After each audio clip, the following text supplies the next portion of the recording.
Hey, what's up guys, welcome to this Photoshop series on how to create a flat based vector design in Photoshop. And in this series we will be seeing how to create a flat design in Photoshop. Now it doesn't matter if you have any knowledge at all in Photoshop, it'll be kind of like a beginner to an intermediate kind of course. So in the first episode we'll be seeing the color scheme, so basically what colors to be used for the right design. So if you know, colors are really important, so we'll be covering that up first. After that we'll start off with designing the planet itself. We'll add in some details to the planets by adding in some lines, as you can see here in the reference image.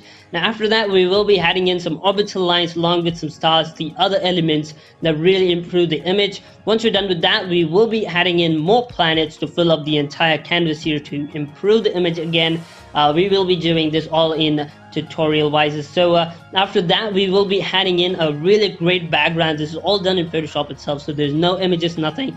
It's just some really cool colors that we pick to create the backgrounds. Once we're done with that, we'll just finish it off with adding in a comet. That's really going to set the design to a whole new level. So we'll do this, and by the end of this series you probably will have a clear understanding as to how to create flat designs.